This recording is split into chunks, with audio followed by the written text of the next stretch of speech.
Okay students, yesterday వీడియోలో last వీడియోలో straight line method మనకి we have 3 methods in depreciation అని చెప్పాను కదా. సో డిప్రిసియేషన్లో 3 మెథడ్స్లో first one straight line method, స్థిర వాయిదాల పద్ధతి. దీన్నే ఫిక్స్డ్ ఇన్స్టాల్మెంట్ మెథడ్ అని కూడా అంటాం.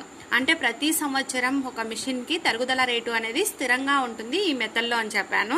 అలాగే ఒక ప్రాబ్లం కూడా చేసాం దీని మీద బేస్ చేసుకొని. సో లాస్ట్ చేసినటువంటి నెంబర్ 1 ప్రాబ్లంలో ఒక మిషన్కి ఒకే మిషన్ ఉన్నప్పుడు ఎన్ని సంవత్సరాలు అయితే లైఫ్ ఇచ్చింటారో అన్ని సంవత్సరాలకి తరుగుదల డిప్రిసియేషన్ అనేది లెక్క కడతాం. బట్ నౌ ప్రాబ్లం నెంబర్ 2లో in case suppose for example 4 ఇయర్స్కి డిప్రిసియేషన్ క్యాలిక్యులేట్ చేసుకుంటా ఉన్నాం అనుకోండి, మధ్యలో దాన్ని అమ్మేసాము అనుకోండి. సో ఆ అసెట్ మీద, ఆ మిషన్ మీద మనకి ప్రాఫిట్ వచ్చిందా, లాస్ వచ్చిందా, ఓకే, అది క్యాలిక్యులేట్ చేయాలి. సెకండ్ పాయింట్, సో మధ్యలో we can purchase 1 more machine, మధ్యలో ఇంకో మిషన్ కొన్నామనుకోండి. సో వీటన్నింటినీ కన్సిడర్ చేసి చేసేటటువంటి problem number 2. So straight line మెథడ్లో మీకు ఈ 2 problems most important. Listen be carefully. First question చూడండి. A firm purchased a machine for 90,000 rupees on 1794. ఎప్పుడు కొన్నారు? 1794. ఎంత కొన్నారు? 90,000 rupees. Another machine was purchased for 1 lakh rupees. Another machine was purchased for 1 lakh rupees on 1195. Okay, so machine number 2 కొన్నారు second ఇయర్లో. The depreciation was provided at 10%. So ప్రతి సంవత్సరం machine మీద 10%ని క్యాల్కులేట్ చేయాలి. On fixed instalment method on 3696 the first machine was sold at 52,000 rupees. 52,000 రూపీస్కి sale చేశారు. On the same day, so అదే రోజు new machine was purchased at 1,20,000 rupees. Okay, show machinery account up to 31/12/96. అంటే ఇప్పుడు మొత్తంగా మనకి ఎన్ని మిషన్స్ ఉన్నాయి? టోటల్గా 3 మిషన్స్ ఉన్నాయి చూడండి. ఫస్ట్ 1794 90,000 రూపీస్ విలువ చేసే మిషన్ ఉంది. ఓకే, నెక్స్ట్ ఎప్పుడు 1195 1 lakh రూపీస్ విలువ చేసేటటువంటి ఇంకొక మిషన్ని కొన్నాం. ఎప్పుడు? 1195. లిజన్ బీ కేర్ఫుల్లీ, కన్ఫ్యూజన్ ఇక్కడ అయ్యేది. ఫస్ట్ మిషన్ ఎప్పుడు కొన్నాము? 1794. సెకండ్ మిషన్ ఎప్పుడు కొన్నాము? 1195 కొన్నాం. మరి డిప్రిసియేషన్ ఎంత లెక్క కడుతున్నాము? ఎవ్రీ ఇయర్ ఎండింగ్ 10% డిప్రిసియేషన్ని క్యాలిక్యులేట్ చేస్తున్నాం. మరి ఫస్ట్ కొన్నటువంటి మిషన్ని, అంటే ఈ 90,000 రూపీస్ కొన్నాం కదా ఫస్ట్ మిషన్, ఆ మిషన్ ఎప్పుడు అమ్మేసాము అంటే 3691లో 52,000 రూపీస్కి సేల్ చేసేసాం. Next on the same day new machine was purchased at, so new machine 1,20,000 రూపీస్కి పర్చేజ్ చేసాం. ఓకే, సో క్వశ్చన్ అంతా నీట్గా అర్థమైంది అనుకుంటున్నాను. ఇక్కడ చూడండి, a firm purchased a machine for 90,000 rupees 1794. Okay, ఎప్పుడు కొన్నారు? 1794. Another machine was purchased for 1 lakh rupees on 1195. So second year ఇంకో మిషన్ కొన్నారు, 1 lakh లక్ష రూపాయలు విలువ చేసేటటువంటి ఇంకొక machine. The depreciation was provided at 10%. So depreciation ఎంత ప్రొవైడ్ చేస్తున్నారు? 10%. ఏ method? Fixed instalment method. Okay, on 3696 3696న the first machine was sold for 52,000. ఎంతకు అమ్మేశారు? 52,000కి అమ్మేశారు. On the same day a new machine was purchased for 1,20,000 rupees. Okay, show machinery account up to 31/12/96. మీకు ఈ ఇన్ఫర్మేషన్ క్లియర్గా అర్థమైందని అనుకుంటున్నాను. Once again I will repeat, listen be carefully. First machine ఎప్పుడు కొన్నారు? 1794. సెకండ్ మిషన్ 1195 లక్ష రూపాయలు విలువ చేసేది కొన్నారు. మరి డిప్రిసియేషన్ ఎంత పర్సెంటేజ్ అంటే 10%. ఓకే, ఫస్ట్ కొన్నటువంటి మిషన్ని 3691 సేల్ చేసేసారు. వర్త్ ఆఫ్ ఎంతకు సేల్ చేశారు? 52,000. On the same day new machine was purchased at 1,20,000 rupees. Okay, now we can show the machinery account. This is the question. ఇప్పుడు చూడండి ఆన్సర్. సో మీకు చెప్పాను machinery account అంటేనే the T shaped format is called account. T-shaped format is called account. Left hand side of the account debit, right hand side of the account credit. Date particulars amount, date particulars amount, తేదీ వివరాలు మొత్తం, తేదీ వివరాలు మొత్తం. Okay, first కొన్నప్పుడు first ఎప్పుడు కొన్నాం మీకు ఇందాక చూపించాను కదా క్వశ్చన్లో. ఎప్పుడు కొన్నాం మిషన్? 1794. ఫస్ట్ మిషన్ కొనింది ఎప్పుడు? 1794. Okay, 1794 to bank account. To bank account ఎంత విలువ చేసేటటువంటి అసెట్ కొన్నాము అంటే 90,000 రూపీస్. 90,000 రూపీస్. జనరల్గా డిప్రిషియేషన్ అనేది ఎప్పుడు లెక్క కడతామని చెప్పాను నేను ఆల్రెడీ మీకు. ఇయర్ ఎండింగ్ అంటే జనవరి టు డిసెంబర్. అంటే ఎప్పుడు ఎండ్ అవుతుంది? 31st December. 31st 1294. Okay, so by depreciation, by తరుగుదల. ఓకే, సో ఎంత పర్సెంటేజ్ క్యాల్కులేట్ చేయమన్నారు? 10% క్యాల్కులేట్ చేయమన్నారు. ఇక్కడ చూడండి 10% ఎప్పుడు క్యాల్కులేట్ చేయమన్నారు? At the end of the year. అంటే ఈ ఇయర్ స్టార్టింగ్ నుంచి ఎండింగ్ నుంచి అయితే 12 months అవుతాయి, అవునా? కానీ మనం మిషన్ ఎప్పుడు కొన్నాం? 7th month కొన్నాం. మనం ఎప్పటికి డిప్రిషియేషన్ క్యాల్కులేట్ చేస్తున్నాం? 12th monthకి. 7th month కొన్నాము, 12th monthకి డిప్రిషియేషన్ అనేది క్యాల్కులేట్ చేస్తున్నాం. అంటే ఇప్పుడు చూడండి టోటల్గా ఓవరాల్గా ఎన్ని మంత్స్? 7th month అంటే ఎప్పుడు? జూన్ అయిపోయింది. July, August, September, October, November, December. అంటే ఎన్ని months? Total 6 months.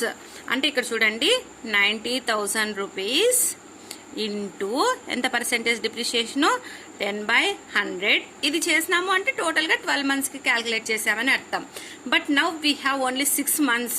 That's why we calculate depreciation for 6 months. 6/12. So ఈ క్యాల్కులేషన్ అంతా చేస్తే మనకి ఆన్సర్ ఎంత వస్తుందంటే 4,500 రూపీస్ వస్తుంది.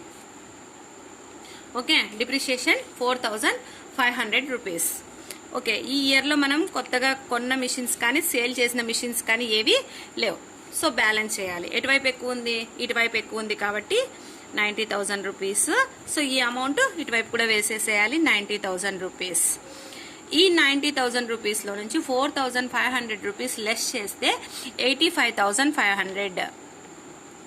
85,500 ఎప్పటికిది? At the end of the year. By balance carry down. ఓకేనా? సో దీన్ని మళ్ళీ నెక్స్ట్ ఏం చేస్తాం? నెక్స్ట్ ఇయర్కి క్యారీ ఫార్వర్డ్ చేస్తాం. అంటే ఎప్పుడు? 31st 1294 ఇయర్ ఎండ్ అయింది అంటే మళ్ళీ నెక్స్ట్ ఎప్పుడు స్టార్ట్ అవుతుంది? 1195. 1195 టు బ్యాలెన్స్ బ్రాడ్ డౌన్. ఎంత? 85,500. 85,500 balance broad down 85,500 rupees. Okay, ఇప్పుడు తీసుకొచ్చాం కదా. ఇప్పుడు సెకండ్ ఇయర్ నుంచి చేసేటప్పుడు వన్స్ మనం అబ్జర్వ్ చేయాల్సింది ఏంటి అంటే ఈ ఇయర్లో ఏ మిషన్స్ అయినా కొన్నామా అమ్మామా. సో ఇక్కడ చూడండి ఫస్ట్ 94 కంప్లీట్ అయింది. Next 1195 we purchase one more machine worth of 1 lakh rupees. 1,00,000 రూపాయలు విలువ చేసేటటువంటి కొత్త మిషన్ని కొన్నాం, అవునా? సో కొత్త మిషన్కి లెక్క కట్టాలి. కొత్త మిషన్ ఎప్పుడు కొన్నాం? 1195 టు బ్యాంక్. ఎంత విలువ చేసే మిషన్ కొన్నాము అంటే 1 lakh రూపీస్. అంటే ఈ ఇయర్లో ఎన్ని మిషన్స్ ఉన్నాయమ్మా? ఆల్రెడీ ఒక ఇయర్ డిప్రిషియేషన్ క్యాల్కులేట్ చేసినటువంటి ఒక మిషన్ ఉంది, అలాగే మనం పర్చేస్ చేసినటువంటి కొత్త మిషన్ కూడా ఉంది. అంటే ఈ ఇయర్లో 95లో మనకి 2 మిషన్స్ ఉన్నాయి. సో ఇప్పుడు డిప్రిషియేషన్ మనం ఎన్ని మిషన్స్కి క్యాల్కులేట్ చేస్తామంటే 2 మిషన్స్కి డిప్రిషియేషన్ అనేది క్యాల్కులేట్ చేస్తాం. ఎప్పుడు అంటే end of the month 31st 1295 by depreciation. By depreciation మనం ఫిక్స్డ్ ఇన్స్టాల్మెంట్స్ మెథడ్లో కదా క్యాల్కులేట్ చేస్తాం అనేది. అంటే ఒక్కసారి క్యాల్కులేట్ చేసామంటే అది రిమైనింగ్ అన్ని ఇయర్స్ కూడా అదే. అంటే ఫస్ట్ మిషన్కి ఎంతైతే వాల్యూ ఉంటుందో దాని మీదనే క్యాల్కులేట్ చేస్తూ ఉంటాం అనమాట. That is called a straight line method. 90,000 into 10/100. So చేస్తే ఎంత వస్తుంది అంటే 9,000 వస్తుంది. ఇక్కడ మంత్స్ వేసుకోలేదు. ఎందుకు వేసుకోలేదు అంటే ఫస్ట్ జనవరి టు 12th అంటే ఓవరాల్గా ఇయర్ అంతా ఉంది కాబట్టి there is no need to calculate the months. That's why మనం 10/12 వేసేసుకుంటాం, 9,000 వస్తుంది. ఓకే, మిషన్ 1కి డిప్రిసియేషన్ క్యాల్కులేట్ చేద్దాం. Now we calculate machine 2 depreciation at the end of the year 31/12/95 by depreciation ఎంతకి 1 lakh 1 lakh ఇంటూ ఎంత పర్సెంటేజు 10/100 క్యాల్కులేట్ చేస్తే 10,000 rupees వస్తుంది. Okay, ఇది మిషన్ 1 డిప్రిసియేషన్, ఇది మిషన్ 2 డిప్రిసియేషన్. ఇంకా ఈ ఇయర్లో ఏమైనా జరిగాయా అంటే ఇంకేం జరగలేదు. మనం సేల్ చేసింది ఎప్పుడు 3696లో సేల్ చేసాం. సో ఇక్కడికి ఇంతే కాబట్టి మనం బ్యాలెన్స్ చేసేస్తున్నాము. సో ఇటువైపు ఎక్కువ ఉన్నాయి, మనకు చూస్తేనే తెలుస్తుంది ఇటువైపు ఎక్కువ ఉన్నాయి ఇటువైపు ఎక్కువ ఉన్నాయి అనేది. సో ఫస్ట్ ఎటువైపు ఎక్కువ ఉంటే అవి టోటల్ చేయాలి. ఇటువైపు ఎక్కువ ఉన్నాయి కాబట్టి ఫస్ట్ టోటల్ చేసేస్తాం. 1 lakh plus 85,500 1,85,500 1,85,500. ఈ బ్యాలెన్స్ని ఇటువైపు కూడా వేసేస్తాము 1,85,500. ఓకే, ఈ అమౌంట్లో నుంచి ఈ రెండు అమౌంట్లు 10,000 ప్లస్ 9,000 19,000 1,85,500 నుంచి ఈ 19,000 లెస్ చేయాలి. ఈ 19,000 లెస్ చేస్తే ఎంత వస్తుందంటే 1,66,500 1,66,500. ఇది ఇయర్ ఎండింగ్కి 31/12/95కి బ్యాలెన్స్ క్యారీ డౌన్ అవుతుంది. ఓకే, సో ఈ క్యారీ డౌన్ని నెక్స్ట్ ఇయర్కి బ్రాడ్ డౌన్గా ఫార్వర్డ్ చేస్తాం. నెక్స్ట్ ఇయర్ అంటే 31/12/95 ఇయర్ అయిపోయిందంటే నెక్స్ట్ ఇయర్ ఎప్పుడు స్టార్ట్ అవుతుంది 1/1/96 టు బ్యాలెన్స్ బ్రాడ్ డౌన్ ఎంత 1,66,500 బ్యాలెన్స్ బ్రాడ్ డౌన్ 1,66,500. ఓకే, ఇప్పుడు 96లో ఏం జరిగాయి ఒకసారి చెక్అవుట్ చేసుకోవాలి మనం క్వశ్చన్ దగ్గర. ఇక్కడ చూడండి 3696లో ఒక మిషన్ని సేల్ చేసేసాం. ఏ మిషన్ని? ఫస్ట్ కొన్నటువంటి 90,000 రూపీస్ విలువైనటువంటి ఒక మిషన్ని 52,000కి సేల్ చేసేసాం. On the same day a new machine also purchased. అంటే కొత్త మిషన్ని కూడా కొన్నాం కదా. ఎప్పుడు కొన్నాం 3696 టు బ్యాంక్. ఎప్పుడు మిషన్ కొన్నా కూడా మనం టు బ్యాంక్ అని రాస్తాము. సేల్ చేస్తే బై బ్యాంక్ అని రాస్తాం. ఎంత విలువ చేసేటటువంటి మిషన్ని కొన్నాం 1,60,000 రూపీస్ విలువ చేసేటటువంటి ఒక మిషన్ని కొన్నాం. అంటే 1,20,000 రూపీస్ 1,20,000 రూపీస్ విలువ చేసేటటువంటి ఒక మిషన్ని కొన్నాం.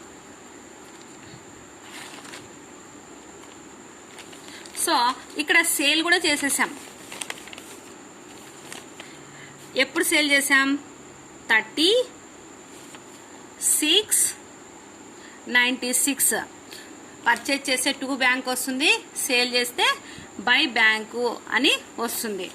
బై బ్యాంక్ ఎంతకు సేల్ చేసాం 52,000 రూపీస్. ఎంతకు సేల్ చేసామంటే 52,000 రూపీస్కి సేల్ చేసేసాం. ఓకే, నౌ మనం ఇప్పుడు డిప్రిషియేషన్ క్యాల్కులేట్ చేయాలి. ఇప్పుడు ఈ ఇయర్లో కూడా మనకి ఎన్ని మిషన్స్ ఉన్నాయి? ఒక మిషన్ ఇది ఉంది, తర్వాత ఈ మిషన్ కూడా ఉంది. ఈ దీంట్లో రెండు మిషన్స్ కలిసి ఉన్నాయి. ఓకే, ఇక్కడ క్యాల్కులేట్ చేసాం కదా మిషన్ 1 మిషన్ 2 ఇవి రెండు కలిపితే బ్యాలెన్స్ వచ్చింది మనకు. ఇది ఒకటి తర్వాత ఇది ఒకటి, రెండు ఉన్నాయి. రెండింటి మీద మనం డిప్రిషియేషన్ అనేది క్యాల్కులేట్ చేయాలి. ఓకే, ఇప్పుడు ఫస్ట్ మిషన్ క్యాల్కులేట్ చేద్దాం. మనం సేల్ చేసింది ఏ మిషను? ఫస్ట్ మిషన్ కదా. సో ఫస్ట్ మిషన్ యొక్క వాల్యూ ఎంత? ఫస్ట్ మిషన్ వాల్యూ ఎంత? 90,000 రూపీస్. ఫస్ట్ మిషన్ ఇక్కడ ఇయర్ అంతా ఉందా? 1/1/96 నుంచి 6th మంత్ వరకు మాత్రమే ఉంది. అంటే 6 monthsకి మనం సేల్ చేసేస్తున్నాం కాబట్టి అమ్మేసిన తర్వాత మనం డిప్రిషియేషన్ క్యాల్కులేట్ చేయాల్సిన అవసరం లేదు. ఎన్ని రోజులు మన దగ్గర ఉంది ఆ అసెట్ అమ్మేసేంత వరకు అంటే 6 months మాత్రమే మన దగ్గర ఉంది కాబట్టి ఆ 6 monthsకి మాత్రమే మనం డిప్రిషియేషన్ అనేది క్యాల్కులేట్ చేస్తాం. ఇప్పుడు బై డిప్రిసియేషన్ ఎప్పటికి క్యాల్కులేట్ చేయాలి? డిప్రిషియేషన్ 31/12 96. అర్థమవుతుందా? 6 నెలలు అమ్మేసినాం, కానీ మనం 12th మంత్కి డిప్రిషియేషన్ క్యాల్కులేట్ చేస్తున్నాం. ఫస్ట్ మిషన్ 1 క్యాల్కులేట్ చేద్దాం. మిషన్ 1 ఎంత value? 90,000 rupees. So 90,000 rupees, 90,000 rupees into 10/100 into ఎన్ని మంత్స్ మాత్రమే ఉంది మన దగ్గర? 6 మంత్స్ మాత్రమే ఉంది. అంటే 6/12 చేస్తే ఎంత వస్తుంది అంటే 4,500. ఓకే, మిషన్ 1కి క్యాల్కులేట్ చేసినాం. ఇప్పుడు మన దగ్గర మొత్తం 3 మిషన్స్ ఉన్నాయి. మిషన్ 1 క్యాల్కులేట్ చేసినాం. సెకండ్ మిషన్ ఇక్కడ చూడండి, ఇక్కడ మిషన్ 1. ఓకే, ఇప్పుడు మరి 31/12/96 బై డిప్రిసియేషన్. ఇక్కడ machine 2. Machine 2 second machine value ఎంత? 1 lakh rupees. So 1 lakh rupees మీద మనం డిప్రిసియేషన్ అనేది క్యాల్కులేట్ చేస్తాం. అంటే 1 lakh ఇంటూ 10/100 ఎంత వస్తుంది? క్యాల్కులేట్ చేస్తే 10,000 rupees. Machine 2 is complete. Next machine 3. ఇక్కడ ఈ ఇయర్లో ఎంత కొన్నాం? 1,20,000 రూపాయలకి కొన్నాం. ఇక్కడ కూడా చూడండి ఎప్పుడు కొన్నాం? 3696 కొన్నాం. 31/12/96 6 నెలల్లో కొన్నాం. 6 నెలల ఎండింగ్లో కొన్నాము. 12th మంత్ క్యాల్కులేట్ చేస్తున్నాం. అంటే ఈ ఇయర్లో ఎన్ని మంత్స్ ఉన్నట్ల మన దగ్గర? ఓన్లీ 12 మంత్స్ మాత్రం ఉన్నట్ల. 12 మంత్స్ అంటే ఇక్కడ క్యాల్కులేట్ చేస్తాం చూడండి. బై డిప్రిసియేషన్ మిషన్ 3 వాల్యూ ఎంత? 1,20,000 రూపీస్. 1,20,000 రూపీస్ ఇంటూ డిప్రిషియేషన్ ఎంత పర్సెంటేజ్? 10/100 ఇంటూ మన దగ్గర 6 మంత్స్ మాత్రమే కదా ఉండేది, కాబట్టి 6/12. ఇదంతా ఓవరాల్గా క్యాల్కులేట్ చేస్తే మనకి 6,000 వస్తుంది. 6,000 వస్తుంది. ఓవరాల్గా క్యాల్కులేట్ చేస్తే మనకి 6,000 వస్తుంది. ఇక్కడ కొంచెం వెయిట్ చేయాలి. ఇక్కడ మనం సేల్ చేసాం. ఎంత కొన్నాం? 90. ఫస్ట్ మిషన్ని అమ్మేసాం కదా. ఫస్ట్ మిషన్ 90,000 రూపీస్ కొన్నాం. ఎంతకు సేల్ చేసాం? 52,000కి సేల్ చేసాం. ఇక్కడ ఒక వర్కింగ్ నోట్స్ చేయాల్సి ఉంటుంది. అంటే ఆ మిషన్ పైన మనకి ప్రాఫిట్ వచ్చిందా, లాస్ వచ్చిందా? ఓకే, ఆ మిషన్ మీద డిప్రిషియేషన్ క్యాల్కులేట్ చేసుకుంటూ వచ్చినాం కదా. అలా డిప్రిషియేషన్ క్యాల్కులేట్ చేసుకుంటూ రావడం ద్వారా ఆ ఫస్ట్ మిషన్ మీద ప్రాఫిట్ వచ్చిందా, లాస్ వచ్చిందా అనేది మనం చిన్న వర్కింగ్ నోట్స్ చేయాల్సి ఉంటుంది. ఇప్పుడు ఆ వర్కింగ్ నోట్స్ చేద్దాం. Working notes. Calculation of profit or loss on first machine. Okay, ఎప్పుడు కొన్నాం ఫస్ట్ మిషన్? 1794. 1794 ఎంత ఉందమ్మా value? 90,000 rupees. Okay, first year depreciation calculate చేసినాం కదా. Less depreciation. ఫస్ట్ మంత్ ఎప్పుడు క్యాల్కులేట్ చేసినాం? ఎప్పటికి క్యాల్కులేట్ చేస్తాము? 90,000 ఎప్పటికి క్యాల్కులేట్ చేస్తామంటే 31/12/94కి క్యాల్కులేట్ చేస్తాం. అంటే 7th నుంచి 12th మంత్ కంటే ఎన్ని మంత్స్? 6 మంత్స్ కదా. అంటే 90,000 బై 10/100 ఇంటూ 6/12. ఇందాక మనం ఇక్కడ క్యాల్కులేట్ చేసాం చూడండి. ఇది 4,500 రూపీస్. 4,500 రూపీస్. సో ఈ 4,500ని లెస్ చేస్తాం. 4,500 రూపీస్ లెస్ చేస్తే 85,500 వచ్చింది. ఇది ఫస్ట్ ఇయర్.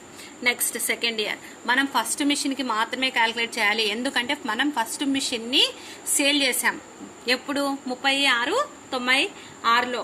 సో కాబట్టి మనం ఫస్ట్ మిషన్ని మాత్రమే ఇక్కడ తీసుకుంటున్నాము. Okay, next second year. ఇప్పుడు 1794 అయిపోయింది. ఇప్పుడు ఇది ఎప్పటికి వాల్యూ? 1195కి. 1195కి మిషన్ వాల్యూ. సో మనం డిప్రిసియేషన్ లెస్ చేయగా కొన్న తర్వాత ఈ సంవత్సరానికి డిప్రిషియేషన్ లెక్క కట్టినాం.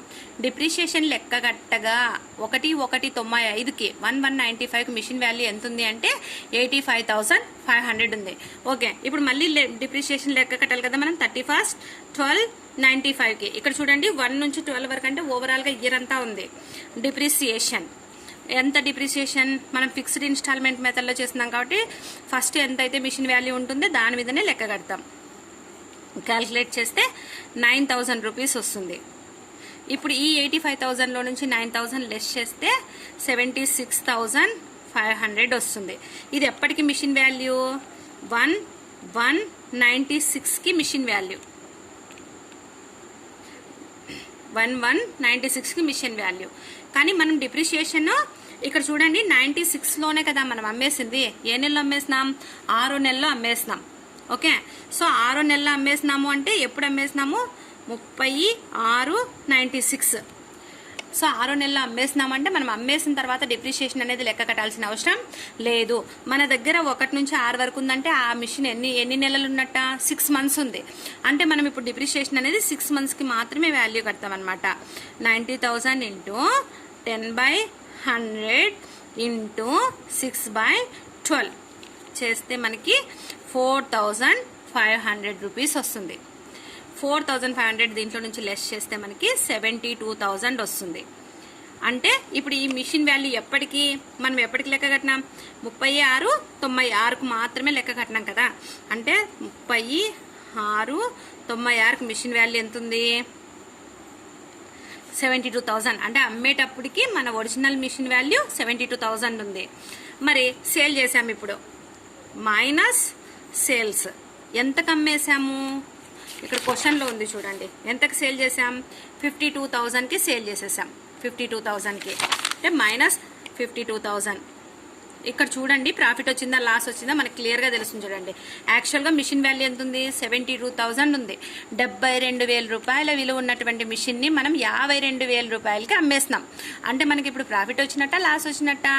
ఆబ్వియస్గా లాసే వచ్చినట్ట. ఎంత లాస్ వచ్చింది అంటే 20,000 రూపీస్ లాస్ వచ్చింది. లాస్ ఫస్ట్ మిషన్ మీద లాస్ మనకి 20,000 రూపీస్ వచ్చింది. మీకు ఈ క్యాల్కులేషన్ అంతా క్లియర్గా అర్థమైందని అనుకుంటున్నాను. 1-2 సార్లు అర్థం కాకుండా కూడా నీట్గా వినండి, క్లియర్గా అర్థమవుతుంది. This is the most important working notes. So loss ఎంత వచ్చింది అంటే 20,000 రూపీస్ వచ్చింది. ఓకేనా? ఇది వర్కింగ్ నోట్స్. ఓకేనా? ఇప్పుడు మనం డైరెక్ట్గా ప్రాబ్లంలోకి ఎంటర్ అవుదాము. ఓకే, ప్రాఫిట్ వస్తే డెబిట్ వైపు వేసుకుంటాము. ప్రాఫిట్ వస్తే ఇటువైపు వేసుకుంటాం, లాస్ వస్తే ఇటువైపు వేసుకుంటాం. మనకి ఇక్కడ లాస్ వచ్చింది కాబట్టి by profit and loss account, బై లాభ నష్టాల ఖాతా. ఎంత లాసు? 20,000 రూపీస్. లాస్ అనేది 20,000 రూపీస్ వచ్చింది. ఓకేనా? ఇంతే. మనం ఈ ఇయర్లో ఏవి కొనింది లేదు, ఏవి అమ్మింది లేదు, ఇంతవరకే జరిగాయి కాబట్టి ఇక్కడ బ్యాలెన్స్ వేసేసుకోవాలి. ఎటువైపు ఇటు చూస్తేనే తెలుస్తుంది ఇటువైపు ఎక్కువ టోటల్ ఉందా, ఇటువైపు ఎక్కువ టోటల్ ఉందా అనేది. సో ఇటువైపే ఎక్కువ టోటల్ ఉంది కాబట్టి ఫస్ట్ ఇటువైపు టోటల్ చేసేసేయాలి. 2,86,500. 2,86,000